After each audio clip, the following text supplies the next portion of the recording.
के YouTube channel में आप सबका फिर से हार्दिक स्वागत है। मैं मिहिर व्यास। आज हम कक्षा 8 स्टैंडर्ड 8 सब्जेक्ट हिंदी विषयांक चैप्टर नंबर 8 हमारी आत्मा में है परमात्मा, जो एक बहुत ही अच्छा लेख है, उसका हम अभ्यास करेंगे। तो कृपया अपना पाठ्य पुस्तक निकालें और पेज नंबर 60 पर ध्यान दीजिए। तो आइए विद्यार्थी मित्रों, पढ़ते हैं हम। हमारी आत्मा में है परमात्मा। तो अहम ब्रह्मास्मि, मैं ब्राह्मण हूं का उद्घोष करने वाले अद्वैत वेदांत का मत है कि ईश्वर और आत्मा जीव दो नहीं बल्कि एक ही है। अहम ब्रह्मास्मि, मैं ब्राह्मण हूं का उद्घोष करने वाले अद्वैत वेदांत का मत है कि ईश्वर और आत्मा दो नहीं बल्कि एक ही जीव है। इस दर्शन का निर्देश हमें पूरी की रथ यात्रा में मिलता है, जिसमें रथ जीवन है तो भगवान जगन्नाथ जी आत्मा का रूपक है। आत्मा ही जीवन रथ को सही दिशा में ले जाती है, अतः वही सच्चा ईश्वर है। आत्मा और परमात्मा के इस अद्वैत को समझ ले तो हम सत प्रवृत्तियों की ओर उन्मुख हो जाते हैं। सत्प्रवृत्ति यानी अच्छा स्वभाव और कर्म को अपने जीवन में उतार लेते हैं। शायद इसी दर्शन को पुष्ट करती हुई कहावत बनी है, अपना हाथ जगन्नाथ। ये कहावत है, अपना हाथ जगन्नाथ। हमें कर्म को अपने जीवन में उतारना चाहिए, अपने हाथ से हमें कर्म करना चाहिए। भगवान जगन्नाथ को संपूर्ण जगत का स्वामी माना जाता है। उनके उत्सव प्रायः यात्रा के रूप में होते हैं। श्री जगन्नाथपुरी के मंदिर में 12 मासों में अनेक यात्राएं मनाई जाती है, जिनमें श्री गुंडीचा जगन्नाथ रथ यात्रा सबसे अधिक यानी सर्वाधिक चर्चित एवं विख्यात यानी प्रसिद्ध है। प्रतिवर्ष आषाढ़ मास के शुक्ल पक्ष की द्वितीया के दिन भगवान जगन्नाथ को उनकी बहन सुभद्रा तथा भाई बलभद्र यानी बलराम के साथ मंदिर से बाहर निकालकर पृथक रथों पर विराजमान, पृथक यानी अलग अलग रथों पर विराजमान कराकर गुंडीचा मंदिर के लिए प्रस्थान कराया जाता है। जगन्नाथ जी के रथ का नाम नंदीघोष है, जो 45 फीट ऊंचा होता है और इसमें 16 पहिए लगे होते हैं। सुभद्रा जी के रथ का नाम देवदलन है, जो 43 फीट ऊंचा होता है और उसमें 12 पहिए लगे होते हैं। बलभद्र यानी बलराम जी के रथ का नाम तालध्वज है, जो 44 फीट ऊंचा होता है और उसमें 14 पहिया लगे होते हैं। ये रथ प्रतिवर्ष चुनी हुई नई लकड़ियों से बनाए जाते हैं। इन्हें कहीं भी लोहे की कील का प्रयोग नहीं होता, लोहे की कीलें नहीं लगाए जाते। इसका निर्माण वैशाख मास के शुक्ल पक्ष की तृतीया यानी अक्षय तृतीया के दिन से प्रारंभ होता है। ये रथ बनाने वाले कारीगर वंश परंपरा से इस निर्माण कार्य में दक्ष यानी कुशल होते हैं। पुष्ट यानी पूर्ति। आषाढ़ शुक्ल द्वितीया के दिन तीनों विग्रह मंदिर के सिंह द्वार से बाहर बड़े अनूठे ढंग से लाए जाते हैं। इस कार्य में स्थानीय पारंपरिक रीति रिवाजों को बड़ी श्रद्धा और उत्साह के साथ निभाया जाता है। तीनों श्री विग्रहों को मंदिर की रत्न विधि से रथों पर अलग अलग लाया जाता है। सबसे पहले सुदर्शन चक्रधारी को सुभद्रा जी के रथ पर पहुंचाया जाता है। घंटे, घड़ियाल और नगाड़ों की ध्वनि तथा भजन और कीर्तन के बीच एक खास लय में रथ चलते हैं। विग्रहों को इस लय में लाने की प्रक्रिया पहंडी कहलाती है। क्या कहलाती है? पहंडी। अलग अलग तीनों भगवान जगन्नाथ, बलभद्र जी और सुभद्रा जी को जो लय में लाया जाता है उसको पहंडी कहलाते हैं। रथ यात्रा के समय सबसे आगे बलराम जी का और सबसे पीछे भगवान जगन्नाथ जी का रथ होता है। बहन सुभद्रा का रथ उनके दोनों भाइयों के रथों के बीच यानी मध्य में रहता है। पेज नंबर 61 पर जब तीनों श्री विग्रह अपने अपने रथों पर बैठ जाते हैं, तब पुरी के राजा को प्राचीन परंपरा का अनुसरण करते हुए उनके पुरोहित निमंत्रण यानी न्योता देने जाते हैं। राजा पालकी में आते हैं और वे तीनों रथों को सोने की झाड़ू से बुहारते हैं। यह प्रथा छेरा पोहरा कहलाती है। बराबर, तीनों रथों को झाड़ू से बुहारते हैं। समय ने अनेक बार करवट बदल ली है, किंतु रथ यात्रा का उत्सव आज भी पुरानी शान के साथ होता है। तीन मिलके बड़े दांड से धीरे धीरे गुजरते हुए रथ सांझ के समय यहाँ मंदिर पहुंचते हैं। गुंडीचा मंदिर वही स्थान है जहाँ पूर्व काल में देवताओं के शिल्प विश्वकर्मा जी ने भगवान जगन्नाथ, बलभद्र तथा सुभद्रा जी के द्वारा लकड़ी के विग्रहों का निर्माण किया था।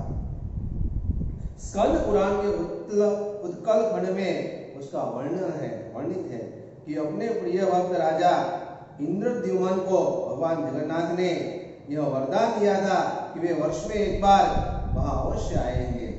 रथ यात्रा के संदर्भ में एक अन्य आख्यान यह भी है कि एक बार वह सुभद्रा की नगर भ्रमण की इच्छा को पूर्ण करने के लिए दोनों भाई श्री जगन्नाथ और बलभद्र जी ने रथों पर विराजमान होकर यात्रा करवाई थी। जगन्नाथ जी की यह यात्रा साम्य और एकता का प्रतीक है। समूह और एकता का। रथ यात्रा के दिन हर तरह के भेदभाव भूलकर समाज के सभी वर्गों के लोग रथ को खींचते हैं। ये रथ दशमी के दिन वापस लाए जाते हैं। वापसी की यह यात्रा बहुड़ा यात्रा कहलाती है। याद रखो, बहुड़ा यात्रा। एकादशी के दिन सभी विग्रहों का स्वर्ण यानी सोने के वेश सर्वसाधारण को वशीभूत कर लेता है, उसको अपने सम्मोहित कर लेता है। इसे सुना भेष भी कहते हैं। मंदिर के बाहर 9 दिनों के दर्शन को आडप दर्शन भी कहा जाता है।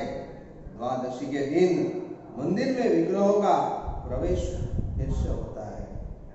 इस प्रकार भगवान जगन्नाथ जी की यात्रा विश्व भर में प्रसिद्ध है। जो आषाढ़ शुद्ध बीज के दिन हम उसे बीज बोलते हैं और हिंदी में उसे द्वितीया के दिन भगवान जगन्नाथ की रथ यात्रा होती है।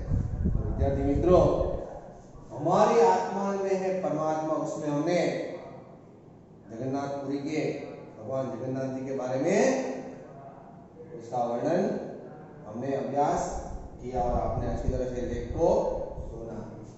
तो झाड़ू से उसे बुहारते हैं, उसका स्वागत करते हैं, उसका उद्घाटन करते हैं। प्रथा छेरा पोहरा भी कह जाती है, अभी आपको मैंने बताया। तो यहाँ सरदार में ये उत्सव पर्व त्योहार तत्प्रवृत्ति अच्छा स्वभाव उन्मुख होना तो लग जाना प्रवृत्त होना पुष्ट तो पूर्ति पूर्ण करना दक्ष तो कुशल निर्माण तो बनाना निमंत्रण तो न्योता भ्रमण तो घूमना वशीभूत तो सम्मोहित। तो अब अभ्यास के अंदर जो मौखिक प्रश्न है उसके क्वेश्चन आंसर मैं आपको दिखवा देता हूँ। मौखिक प्रश्नों के उत्तर तो आप लिख लीजिए।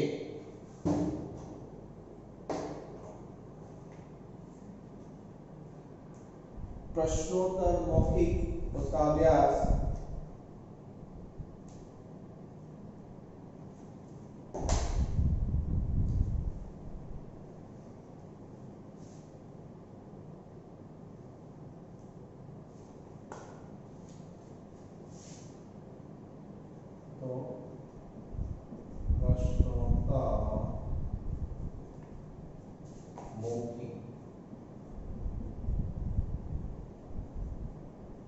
इसको आपको अपनी बुक में लिखना है। पहला है अद्वैत वेदांत का मत क्या है। तो पहले का डायरेक्ट आंसर ही मैं लिख सकता हूं। तो अद्वैत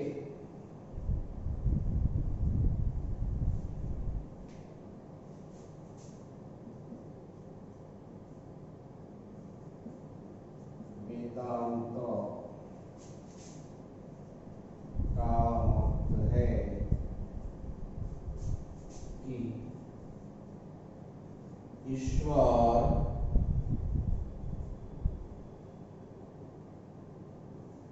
और आत्मा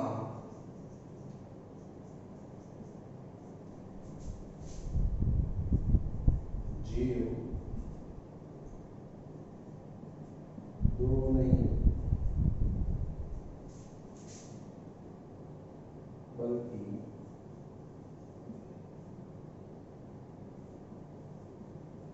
एक ही है। फिर सेकेंड,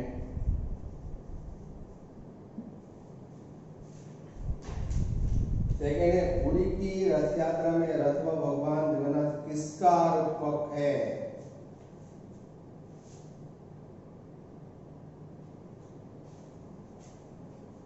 तो पुरी की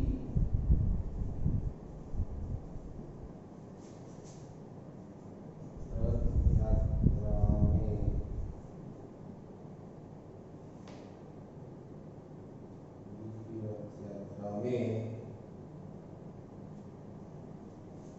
रथ जीवन है तो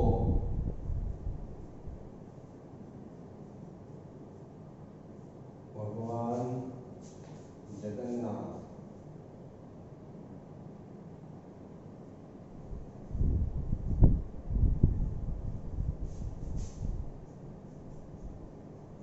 आत्मा का रूपक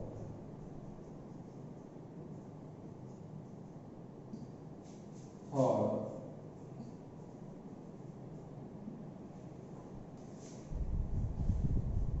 जीवन को सही दिशा में कौन ले जाता है?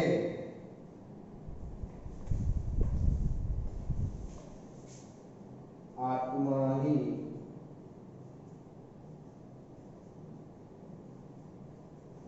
जीवन को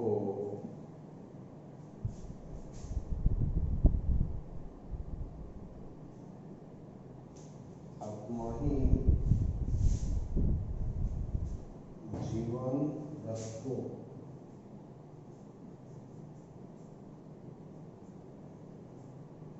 सही दिशा में ले जाती है। और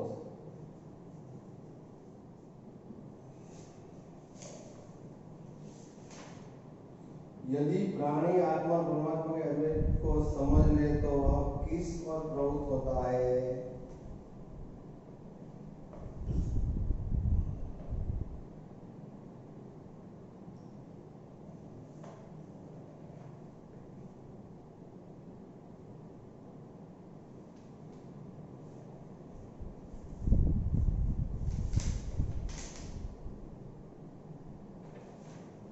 तो आत्मा और परमात्मा के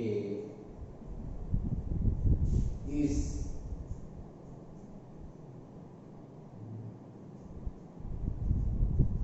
अद्वैत को समझ ले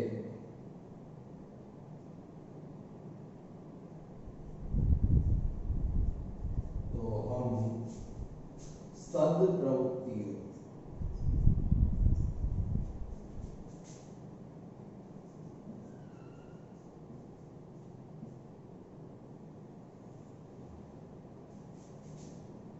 की ओर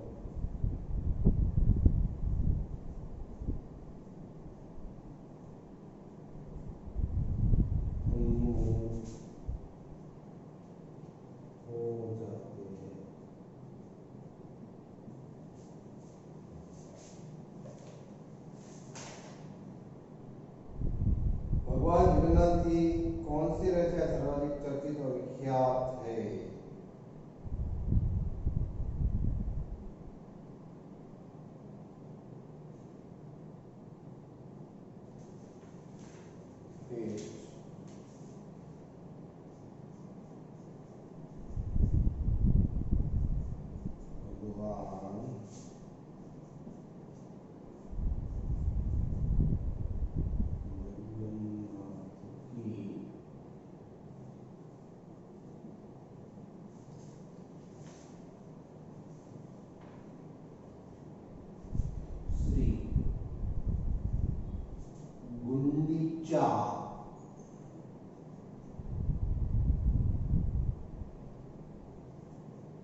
चर्चित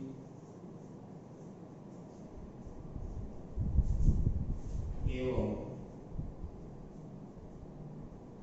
विख्यात।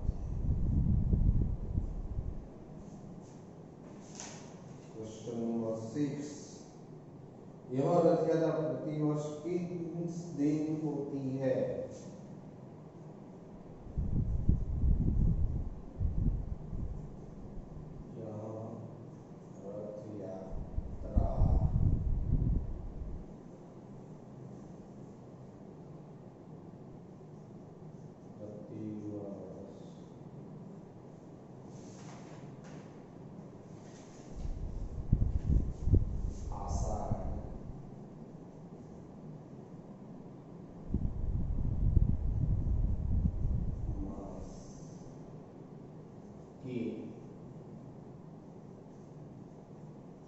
शुक्ल पक्ष की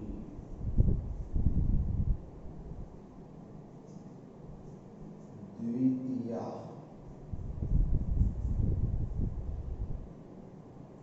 के दिन होती है।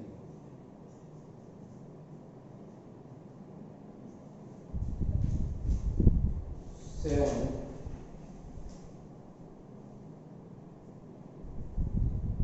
इस दिन भगवान जगन्नाथ उनके भाई बलभद्र व भाई सुभद्रा को रथों पर विराजमान करके कहाँ ले जाया जाता है?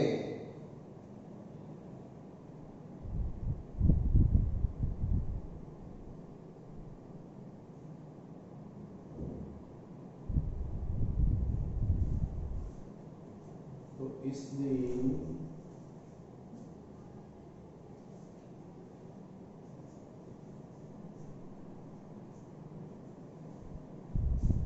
भगवान जगन्नाथ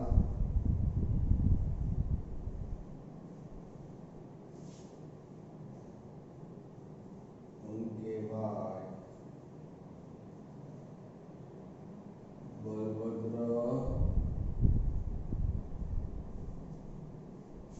व सुभद्रा को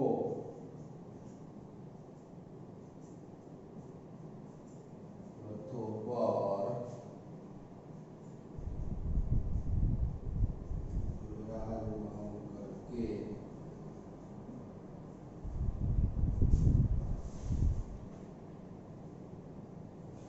गुंडीचा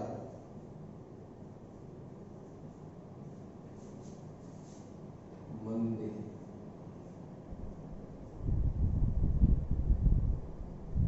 के लिए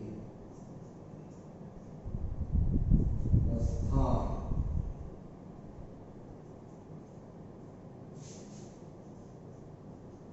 कराया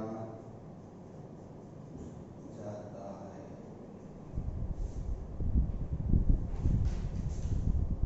लास्ट क्वेश्चन है, आपको साथ में लिखते भी जाना है। 7 और 8,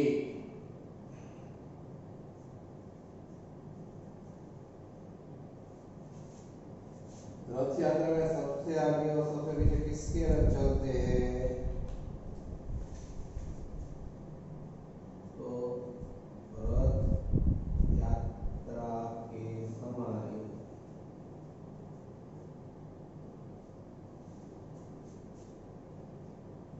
सबसे आगे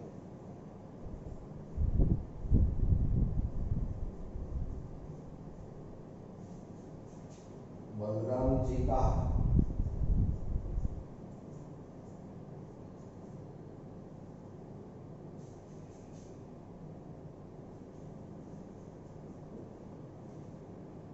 और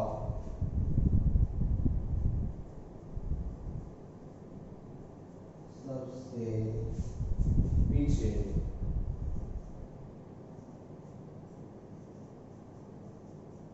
भगवान जगन्नाथ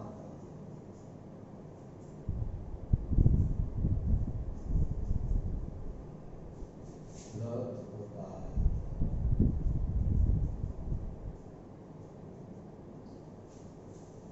विद्यार्थियों तो ये थे मौखिक प्रश्नों के क्वेश्चन। अब लास्ट है सही विकल्प चुनकर लिखिए। वो भी मैं आपको करवा देता हूँ और आपको ये दोनों होमवर्क में करके फिर रखना है। तो सही कथन चुनकर लिखिए, उसको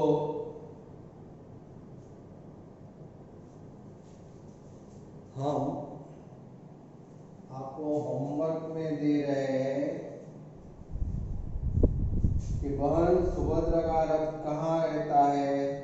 क सबसे आगे, ख मध्य में, कि ग सबसे पीछे। तो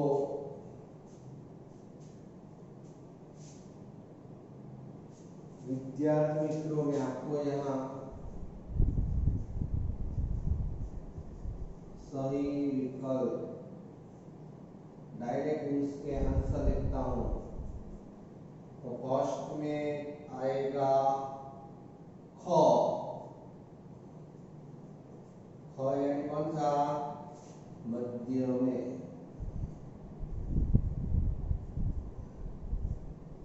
सेकेंड, घंटे घड़ियाल और नगाड़ों की ध्वनि तथा भजन कीर्तन के बीच एक खास लाइन में रथ चलते हैं, यह प्रक्रिया कहलाती है तो पगडंडी। ख पहंडी के ग पडही, और उसमें भी ख ही आएगा, पहंडी कहलाता है, पहंडी। फिर थर्ड, राजा बाल्टी में आकर तीनों रथों को सोने की झाड़ू से बुहारते हैं और पहला कहलाती है क शेरा पोहरा, ख शेरा पोहरा, ग शेरा पोहरा।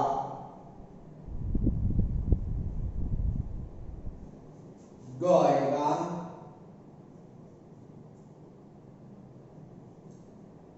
शेरा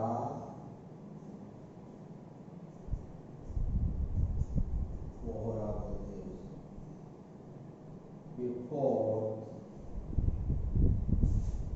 ये रथ कब वापस लाए जाते हैं? क नवमी के दिन, ख एकादशी के दिन, फिर दशमी के दिन, और उसमें भी ग ही आएगा, दशमी के दिन। लास्ट फिफ्थ,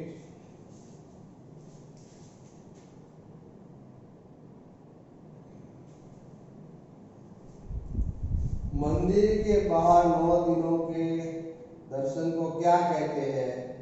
क आड़प दर्शन, ख आपाडप दर्शन, कि ग आपाडप दर्शन। तो क आएगा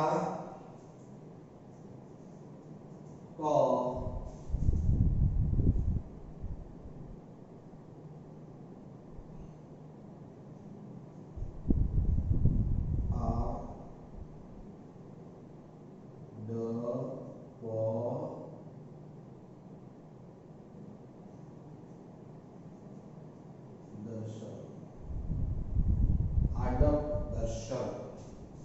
तो विद्यार्थी मित्रों हमने पहले में ख, मध्य में सही विकल्प, सेकंड में ख पहंडी, थर्ड में ग शेरा पोहरा, फोर्थ में ग दशमी के दिन, और फिफ्थ में क आड़प दर्शन।